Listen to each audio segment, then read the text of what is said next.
A lot going on right now, isn't there? I think everyone can agree the world is quite a tumultuous place. I'm not sure if anyone is feeling kind of anxious, overwhelmed, excited by all the things being faced. I'm personally feeling all of those things because 24 hours ago, Phil Williams was meant to be here, but actually he put his back out. So today you have me, and then Mike will be joining me shortly.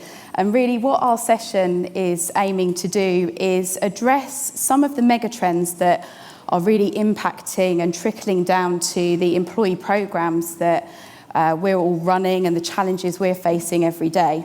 And our perspectives really come from a client perspective and working with your peers in global companies. And at BI Worldwide, our mission's all about inspiring people and delivering results. And we're fortunate to work with over 120 of the global Fortune 500. So the likes of HSBC, Roche, Dell, Coca-Cola, IBM. So that's really where our perspectives are coming from today. So we're going to kick off with climate change as one of these megatrends. And I think we can all agree that sustainability is something that's becoming a non-negotiable when we're looking at our employee value propositions. Employees really want to work for companies that reflect their personal values, and it's becoming an expectation that the employer is pursuing that sustainability agenda and is balancing the financial results alongside the social issues, especially the environmental ones, which I think was a big topic in Ed's discussion this morning. The conversation of the last decade has really moved from a place of being about intent, moving into action.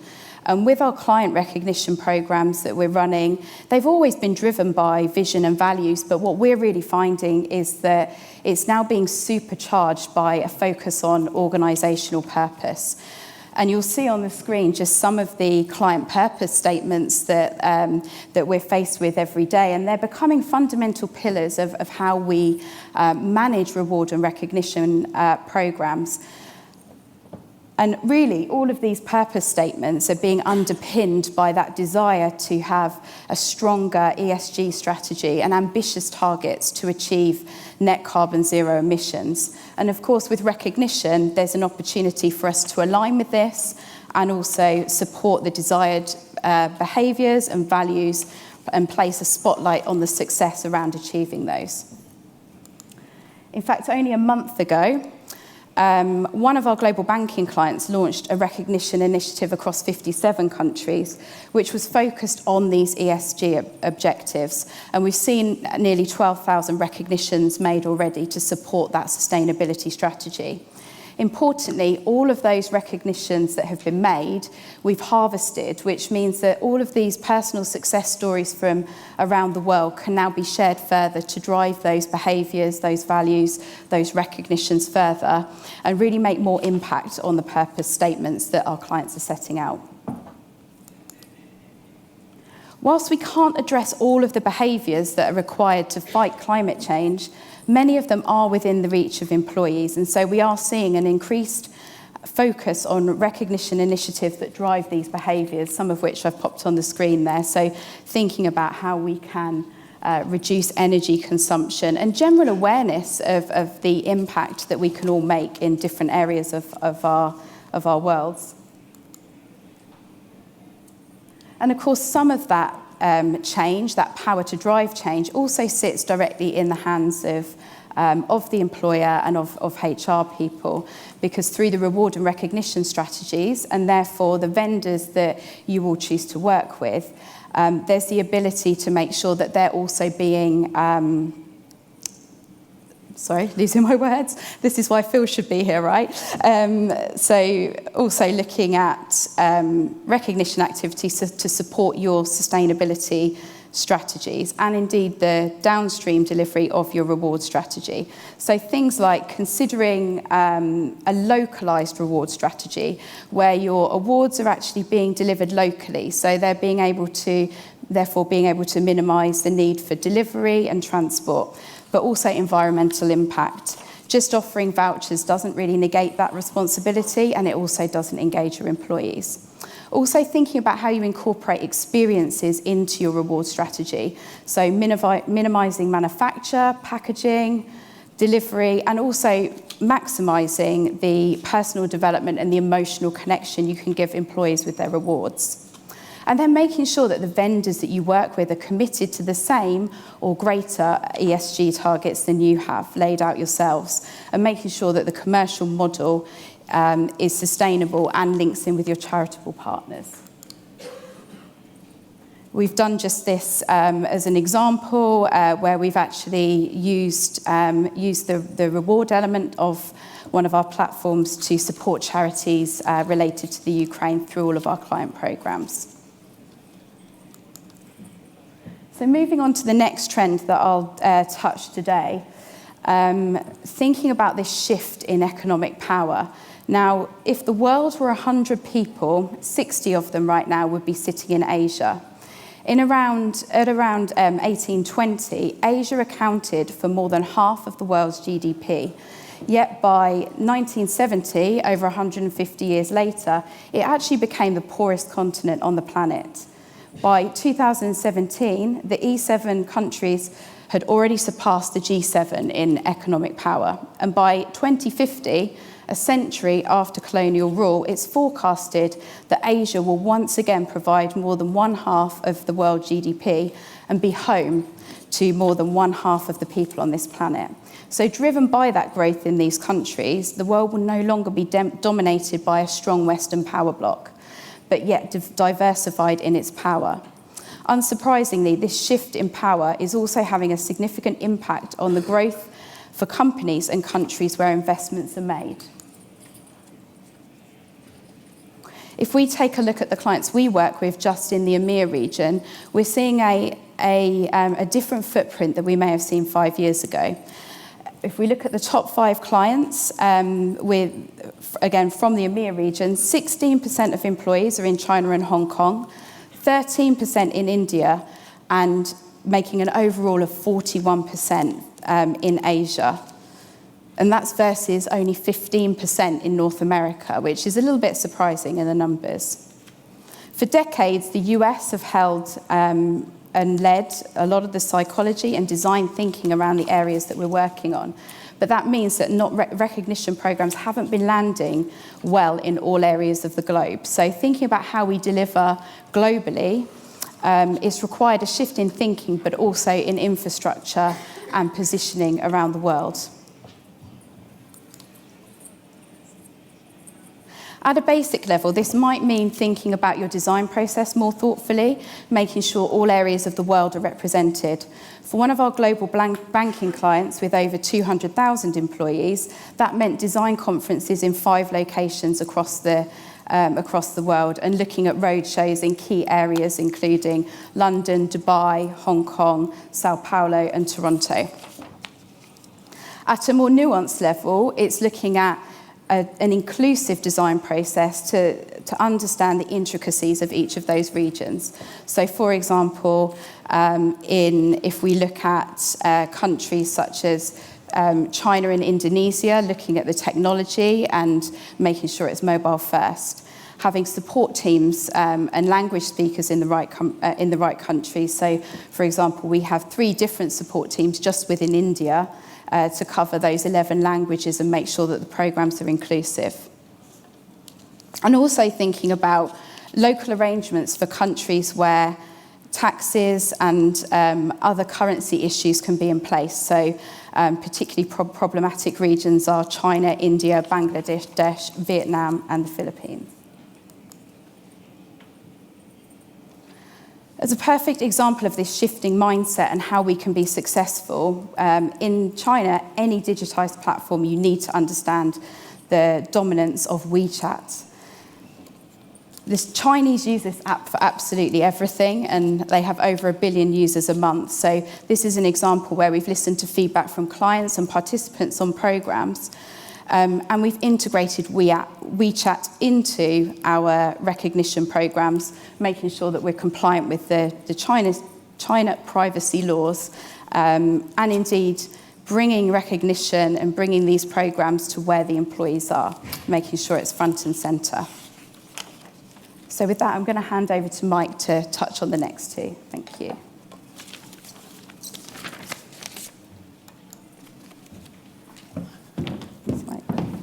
Thank you, Lisa. Good afternoon, everyone. Digitisation of our lives. I read something recently. It said the first 12 months of the pandemic accelerated the digitisation of our lives by 5 years. Everything we do, from shopping, buying tickets, getting access to venues, parking our cars, dating. Not me, I got married 6 weeks ago. That's out. It's just accelerated at an enormous rate, especially in the last couple of years. And no more so is this evident than in the workplace.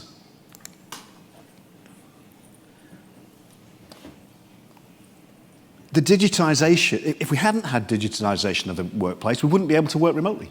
We wouldn't have been able to do some of these sorts of things. The pandemic accelerated this. Pre-pandemic, it's estimated about 3.5% of the global workforce were able to work from home or remotely in some form. Post-pandemic, it's estimated now 20% are permanently working remotely. 70% say they're more productive, and 90% of the workforce want to remain in a hybrid working environment. Not new stats to any of you, I'm sure, but how do we bring this into the recognition field? How we appreciate, how do we build culture? How do we build that culture of appreciation? Well, we need a shift in design. And we've seen this shift in design with our clients already. The days of a recognition activity or recognition tool or reward programs, having a mobile app being integrated with Outlook and Slack and Teams and these things, that being a nice to have, are gone. It's a must have. It's got to be part of any recognition strategy. We have to digitize everything that we do. People are working remotely, the way they connect, the way they communicate, it's all in the same way. But perhaps the biggest change we've seen from our clients is empowering employees to take control of recognition and celebration and do it for themselves. They don't need a manager to do it, don't need an HR department to do it, they want to do it themselves. Great example here. One of our global pharmaceutical clients, we've just launched them a life events program. So they have a recognition platform, they have a mobile app, they do all these great things, they have service anniversary awards, do lots of good recognition activity. But now, any employee in any country, anywhere in the world, can launch a celebration for any other employee through their recognition tools. That could be a life event, it could be a work event, it could be a wedding, it could be a birth, it could be a retirement, it could be someone passing a qualification, it could be anything. Anyone can launch a celebration for anyone else, anywhere, at any time. It's real empowerment and putting recognition into the hands of employees.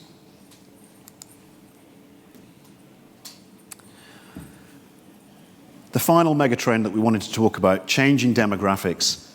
I'm not going to talk about the influence of Gen Z or workforce mobility or anything like that. It's really about the fact that if the pandemic accelerated these things and digitization has happened, and it really, really has at an alarming rate, we've now got, sorry, going forward one too quickly there. We've got a workforce. The people we work with, we communicate with, we talk to on a daily basis, that we collaborate with, it's not simply the people we used to sit next to in the office. We're now communicating, collaborating, working with people in any country, any content, and across multiple cultures. And our recognition tools and our recognition and reward strategies have to keep up with that. So our individual demographics of just the people we're dealing with on a daily basis has changed massively just in the last couple of years. What are our clients doing? Fundamentally, recognition, it's no longer a siloed activity within HR. It's not Bob in HR, he runs the recognition program. It's recognition is now a key driver of multiple HR strategies and multiple people strategies, from recruitment to onboarding, well-being, learning, diversity and inclusion, retention strategies. I'd like to share some data analysis that we've done. So, just looking at employee retention. I caught the end of the previous presentation talking about high turnover in people that are fairly new in an organisation. Our clients face this. These results basically are looking at the impact of recognition on retention of new hires. You can see there clearly. Anyone that wasn't recognised in the first 6 months of their employment, far higher propensity to leave the organisation than those that were recognised. Now, when I first saw that, I thought, 44% is a massive churn rate, and so is 26%. This was 30,000 employees, half of them were retail, some were financial services and other sectors, but that accounts for some of the high turnover rates, but it is people with less than 2 years tenure. Traditionally, a high turnover rate anyway. And there's a bit of a virtuous circle here. If people that are recognised early in their career stay longer, what they also do is they go on to recognise other people 3.5 times more than their colleagues. So the very fact of being recognised, and you're retained, and you stay in the organisation, you feel more of a sense of belonging and purpose, you go on to pass that on to other people and recognise them as well. The research we did also looked at whether people felt they were unfairly treated. Do you get recognised enough by your peers, by your manager? Do other people get recognised more than you do? And any sense of inequity had a huge impact, a really big impact. Light's gone amber at the back. I know I've got to finish very, very soon. But the bottom line there, people that do feel that they are seen, that are recognised, that feel included, 15 times more likely to find their work inspiring. It led us to create, I'll just go back one, led us to create something called an Equity and Inclusion Advisor. It's a piece of artificial intelligence that we overlay onto recognition programs that looks for those biases, conscious or unconscious, in people's behaviours as to who are they recognising, who aren't they recognising, who are they recognising with a reward, who are they not giving a reward to. It produces reports and nudges for managers to take action and change that, and therefore impact this. And the last bit of our research started to look at burnout. It only really touched very slightly on it. And the data showed, actually, those that express the opinion that they feel burned out compared to those that don't, the amount of time they work difference is minimal. It's an hour. And so it really leads us to believe it's not about the amount of time people are working that burns them out, but the type of work they're doing, the meaning from their work. We've got a lot more to do on this, but these are our initial findings. I know we've rattled through all that. My clock here says I've got 2 minutes left, and I know we want to leave plenty of time for questions. I think really, in summary, that sense of belonging, that sense of feeling valued and recognised for what we do, it's critical to our employee experience and how we feel. And everyone in this room, your reward and recognition strategies have a massive role to play in influencing that experience. Our job at BI is to help you implement those. If you haven't come and spoken to us already, we're the ones with the big spinny wheel out there, giving away some prizes. But for now, I'm going to stop and invite questions.